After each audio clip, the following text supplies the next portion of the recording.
함께 신앙 고백하도록 하겠습니다. 나는 전능하신 아버지 하나님 천지의 창조주를 믿습니다. 나는 그의 유일하신 아들 우리 주 예수 그리스도를 믿습니다.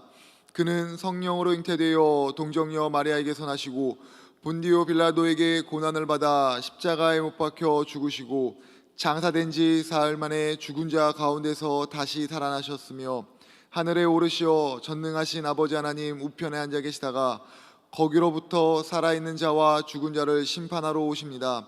나는 성령을 믿으며 거룩한 공교회와 성도의 교제와 죄를 용서받는 것과 몸의 부활과 영생을 믿습니다. 아멘. 오늘 새벽에 선포되어질 하나님의 말씀은 에스겔 45장 9절부터 17절까지의 말씀입니다. 에스겔 45장 9절부터 17절까지의 말씀을 우리 한 절씩 교독하도록 하겠습니다.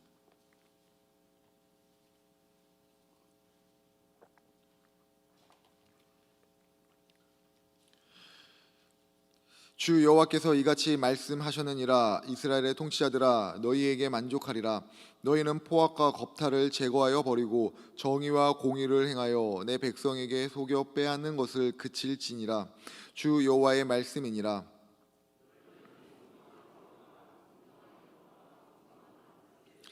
에바와 밧은 그 용량을 동일하게 하되 호멜의 용량을 따라 밧은 10분의 1 호멜을 담게 하고 에바도 10분의 1 호멜을 담게 할 것이며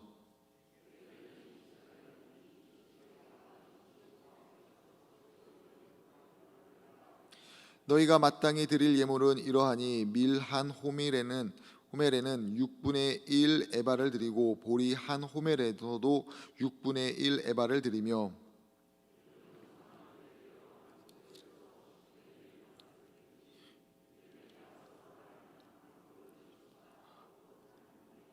또 이스라엘의 윤택한 초장의 가축대 200마리에서는 어린 양 한 마리를 드릴 것이라. 백성을 속죄하기 위하여 이것들을 소제와 번제와 감사 제물로 삼을지니라. 주 여호와의 말씀이니라. 함께 읽겠습니다. 군주의 본부는 번제와 소제와 전제를 명절과 초하루와 안식일과 이스라엘 족속의 모든 정한 명절에 갖추는 것이니 이스라엘 족속을 속죄하기 위하여 이 속죄제와 소제와 번제와 감사제물을 갖출지니라. 아멘. 우리 앞뒤 좌우 계신 성도님들과 함께 이렇게 인사하도록 하겠습니다. 사랑하고 축복합니다. 우리는 주님의 제자입니다. 인사합니다. 사랑하고 축복합니다. 우리는 주님의 제자입니다. 아멘. 오늘은 서로에 대한 하나님의 마음을 기억하고 실천해야 합니다. 서로에 대한 하나님의 마음을 기억하고 실천해야 합니다 라는 제목으로 하나님 말씀 증거하도록 하겠습니다. 이스라엘은 우상 숭배로 인해서 하나님의 심판을 받아 바벨론의 포로로 잡혀가게 됩니다. 처음 포로로 잡혔을 때 충격은 있었지만 그래도 하나님께서 나를 기억하시겠지, 언젠가 하나님께서 나를, 우리 민족을 다시 회복시키시겠지라는 생각이 있었는데 이마저도 시간이 오래 지나면서 마음의 소망이 사라지고 말았습니다. 소망이 사라진 채 하루하루 살던 이스라엘 백성들에게 어느 날 하나님께서는 에스겔 선지자를 통해 그들이 새롭게 맞이할 회복에 대해서 말씀을 하십니다. 하나님의 회복은 바로 성전의 환상을 통해서 그들에게 전달되는데, 성전이 회복될 때 그곳에 하나님께서 다시 임하시고 그곳의 예배가 회복이 되며 예배의 회복 가운데 하나님과의 관계가 다시 이루어지는 것에 대해서 지속적으로 말씀을 하십니다. 하나님께서 이루어 가시는 이 회복 가운데 성전에서 일할 제사장들 그리고 나라와 민족이 다시 세워질 때, 그때 그들을 섬길 왕과 리더들의 새로 세워짐을 말씀에서 보여주고 있습니다. 오늘 우리가 함께 읽은 이 본문은 새롭게 세워질 그 나라의 왕, 리더들에게 향한 하나님의 말씀입니다. 9절입니다. 주 여호와께서 이같이 말씀하셨느니라. 이스라엘의 통치자들아, 너희에게 만족하니라. 너희는 포악과 겁탈을 제거하여 버리고 공의와 정의를 행하여 내 백성에게 속여 빼앗는 것을 그칠지니라. 주 여호와의 말씀이니라. 아멘. 하나님에 의해서 새롭게 세움받는 왕과 리더들에게 하나님께서는 분명히 이것만을 지키라라고 말씀하십니다. 그 첫 번째가 만족함을 가지라는 겁니다. 이 말은 왕으로서, 리더로서 하나님으로 만족하라라고 말씀하시는 겁니다. 하나님을 자신들의 만족의 기준으로 삼으라라고 하는 겁니다. 왜 하나님께서는 하나님을 만족의 기준으로 삼으라라고 말씀하시는 것일까요? 하나님께서 주신 것 이상을 탐하지 말라라고 말씀하시는 것일까요? 바로 하나님께서 그 왕과 리더를 세우셨다는 것을 잊지 말라는 겁니다. 회복되는 그 나라 가운데 세움받은 것은 그들의 능력과 그들의 어떠한 공이 있어서가 아니라 하나님의 새롭게 하시는 은혜가 임했기 때문에 세움받았음을 잊지 말라는 겁니다. 우리 주변에는 내가 권력을 잡으면은, 내가 그 자리에 오르게 되면 내가 이렇게 할 것이다 라고 말하는 사람들이 있습니다. 그렇게 말하는 것은 나쁠 것이 없습니다. 그러나 그 말하는 것을 통해서 비판하고 비난하고, 그리고 결국에 그 자리에 올라갔을 때 자신이 말하는 것을 지키지 못할 때, 이때부터 문제가 됩니다. 사람들은 권력을 잡았을 때, 원하는 것을 이루었을 때 자기가 말했던 것을 지켜내는 경우가 거의 없습니다. 초심이 지켜지는 경우가 드물다는 거죠. 사람들은 어떤 모습으로든 변하게 됩니다. 이때 이 변화가 좀 더 성숙해지고 자신을 성찰하는 변화라면은 문제가 될 것이 없지만은, 자기만을 위한 것, 초심과 전혀 상관없는 것들에 대해서 욕심내며 그것들만을 추구하고 있다면은 그때부터 자신도 썩고 공동체도 썩게 됩니다. 단순히 이런 상황을 초심을 잃었다라고 말하는 것이 아니라 그 상황을 보면서 변질했다라고 말합니다. 변질한 사람들에게 보여지는 공통점이 있다면은 바로 자신이 변질되었다는 사실을 자신만이 모른다는 겁니다. 솔로몬이 그런 사람이었습니다. 솔로몬이 왕위에 올랐을 때만 해도 아버지 다윗과 같은 성군의 모습으로 나라를 다스렸습니다. 또 아버지의 오랜 꿈이었던 성전의 건축을 통해서 하나님께 영광 돌리는 그런 모습으로 나아갔습니다. 무엇보다 솔로몬은 자신의 삶의 모든 것이 다 하나님께서 내게 주신 것입니다 라는 그 고백 가운데 하나님만을 바라보고 하나님을 기준 삼으며 하나님께 영광을 돌리는 하나님 중심의 삶을 살았습니다. 이런 솔로몬을 하나님께서 예쁘게 보셨습니다. 하나님께서 솔로몬을 만나주시고 솔로몬에게 지금과 같은 모습으로 한결같이 너가 이 초심을 잘 지켜서 하나님을 중심으로 살아간다면은, 하나님 말씀을 중심에 두고 끝까지 지키고 산다면은 아버지 다윗과 같은 은혜를 너에게도 베풀겠다라고 말씀을 하십니다. 그러나 우리가 알고 있듯이 솔로몬은 자신의 첫 마음을 지키지 못합니다. 변화된 것이 아니라 솔로몬은 변질됩니다. 하나님을 향한 마음이 변질되어 하나님을 섬기는 동시에 이방의 우상들도 섬기고, 하나님의 말씀을 철저히 따르는 그 모습은 잊어버리고 적당한 타협을 통해서 자신에게 있는 권력을 쥔 채로 편안하게만 살려고 합니다. 솔로몬은 변질되었습니다. 그러나 정작 솔로몬 자신은 변질되었다는 사실을 모릅니다. 하나님께로부터 버림받았다는 사실을 모릅니다. 변질된 사람들은 자신이 변질되었다는 사실을 모릅니다. 나아가 변질된 사람이 자신의 모습이 변질되었다는 것을 깨닫는다고 해도 자신만은 괜찮다라고 말합니다. 내가 조금 변한 거지 이게 무슨 문제가 되냐라고 말을 합니다. 무엇보다 바뀌어진 자신이 최선의 모습은 분명히 아니지만 그렇다고 내가 최악도 아니다라고 말합니다. 오히려 이들의 변질에는 나름의 이유가 다 있습니다. 그래서 이들은 자신이 변질했다라고 말하지 않고 시대와 상황에 맞게끔 변화가 되었다라고 합니다. 변화는 세상 가운데 받아들여야 되며 생존하는 데 있어서 필수적인 자세입니다. 그러나 변화와 변질은 본질적으로 다른 겁니다. 변화가 공동체를 세우고 나아가 공동체를 성숙하게 하며 자신을 성장시키는 것이라면, 변질은 어떤 겁니까? 공동체를 타락하게 만들고 악한 방향으로 이끌고 가는 것입니다. 이런 변질의 중심에는 자기만 있습니다. 나만 있습니다. 그렇기 때문에 변질은 세상 사람들 모두에게 일어나는 흔한 일입니다. 믿음의 사람들이라고 불리는 우리들에게도 종종 일어나는 일입니다. 좀 더 구체적으로 말하면은 삶의 중심이 하나님이 아닌 사람에게, 하나님이 아닐 때에 일어나는 흔한 일들입니다. 하나님께서 권력을 가지는 왕과 그 리더들에게 하나님을 만족의 기준으로 삼으라, 너희가 가지는 모든 것이 하나님께서 허락하신 것이다 라고 말씀하시는 이유가 바로 여기에 있습니다. 너희의 중심에 너희가 아닌 나 하나님을 두어라. 권력에 취해서 하나님과 같은 왕으로 너희가 착각하지 말고 하나님에 의해서 세움받은 한 사람이라는 사실을 기억하라. 너희는 원하는 모든 것을 가질 수 있는 그런 존재가 아니라 내가 준 만큼 만족하고 살아가야 되는 존재다라는 것을 잊지 말라고 말씀하시는 겁니다. 그렇기 때문에 하나님께서 왕과 리더들에게 자족하라라고 하는 것은 하나님께서 공급하시는 것, 하나님께서 허락하시는 것들만 가질 수 있는 한계 있는 존재라는 사실을 잊지 말라라고 하시는 겁니다. 하나님께서 세우시는 왕들을 향해서 또 리더들을 향해서 하시는 두 번째 말씀은 공정하라라는 겁니다. 다시 한번 9절 말씀을 우리 함께 보도록 하겠습니다. 9절 말씀입니다. 주 여호와께서 이같이 말씀하셨느니라. 이스라엘의 통치자들아, 너희에게 만족하니라. 너희는 포악과 겁탈을 제거하여 버리고 정의와 공의를 행하며 내 백성을 속여 빼앗는 것을 그칠지니라. 주 여호와의 말씀이니라. 아멘. 하나님께서 새롭게 세움받을 왕과 리더들에게 하시는 두 번째 말씀은 정의와 공의를 행하라라는 겁니다. 정의와 공의 합쳐서 공정이라고 합니다. 공정이 무엇입니까? 마음이 치우치지 않는 겁니다. 깨끗한 겁니다. 어떤 의견에도 흔들리지 않고 정확하게 사건을 처리하는 겁니다. 그렇기 때문에 공정이라고 하는 것은 하나님의 성품인 동시에 하나님을 닮아가는 믿음의 성도들이 지켜내야 하는 것 중에 하나입니다. 그리스도인들은 세상의 기준으로 세상을 바라보는 것이 아니라 하나님 중심으로 세상을 바라봐야 됩니다. 다시 말해서 하나님이시라면 어떻게 하셨을까? 하나님이시라면 이 상황 가운데 어떤 일을 하셨을까라는 것을 늘 염두에 두며 하나님 중심으로 어느 쪽으로도 치우침 없이 세상을 살아가야 됩니다.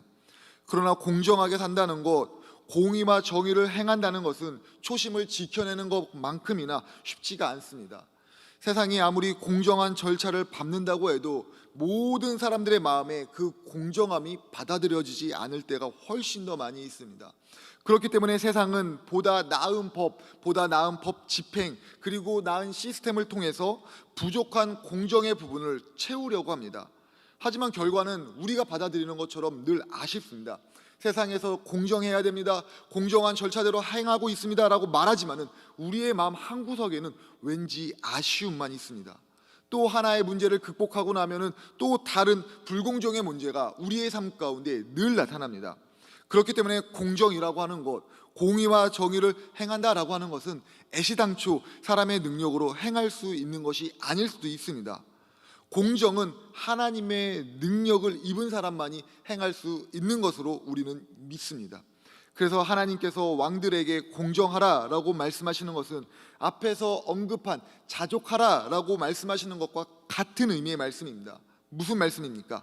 하나님을 철저히 기준 삼는 삶, 하나님을 철저히 중심에 두는 삶, 하나님을 철저히 의지하는 삶으로 살라는 겁니다.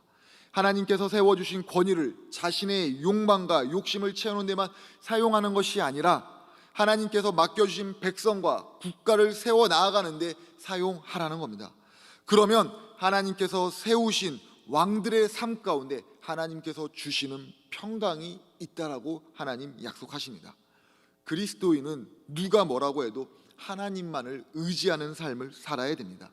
하나님의 자녀로 부름받았다는 그 사실에서 만족하는 것이 아니라 나를 부르신 하나님의 목적은 무엇인지, 나를 부르셔서 이 땅 가운데 살아가게 하시는 하나님의 의도는 무엇인지 우리의 일상 가운데 늘 질문을 던지며 살아가야 됩니다. 하나님의 말씀이 있고 세상의 기준이 있을 때 이것이 서로 충돌할 때 우리는 당연하게도 하나님의 말씀을 붙잡아야 됩니다. 세상의 기준을 놓치는 것에 대해서 전혀 아쉬워할 필요가 우리는 없습니다. 하나님의 말씀을 철저히 따르고 지키는 삶, 나 혼자만 하나님의 자녀로 부름받았다라고 생각하며 나만 잘되면 되지라는 이 생각에서 벗어나 나를 부르신 하나님의 은혜, 내게 주신 하나님 자녀의 권위를 나를 위해서만 사용하는 것이 아니라 내 이웃, 내 공동체, 나아가 내 민족과 하나님께서 사랑하시는 열방을 위해서 우리는 사용해야 됩니다.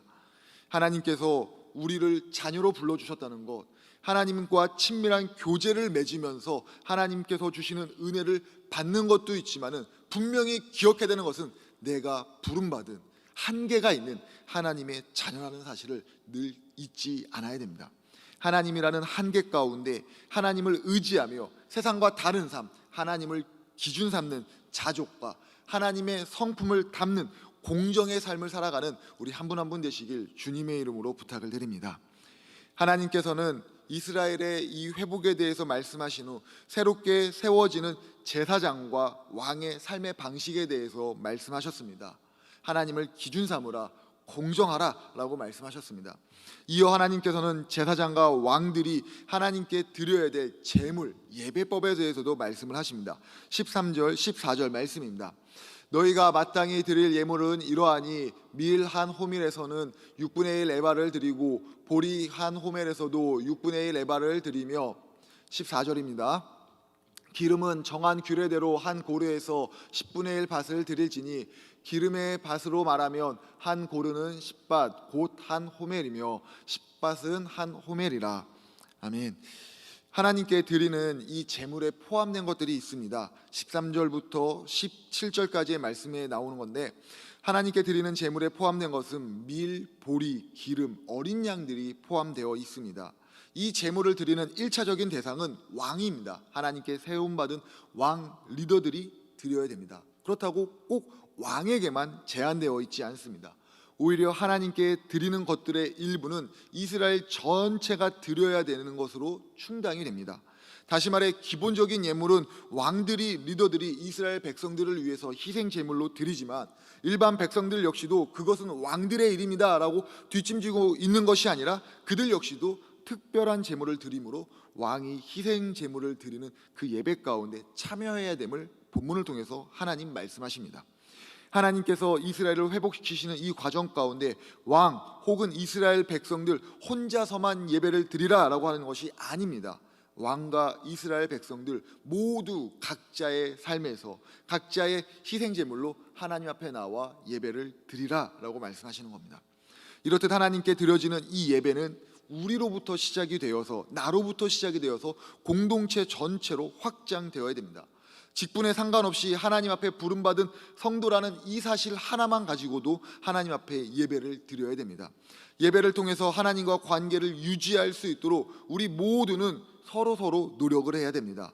나만이 그리스도인 되는 것이 아니라, 나만이 하나님과 친밀한 교제를 맺는 것이 아니라 우리 서로가 하나님의 앞에 나아가는 그리스도인 될 수 있도록 우리 서로가 하나님과 친밀한 교제 맺는 하나님의 자녀가 될 수 있도록 서로를 향해서 섬기고 돌봐야 됩니다.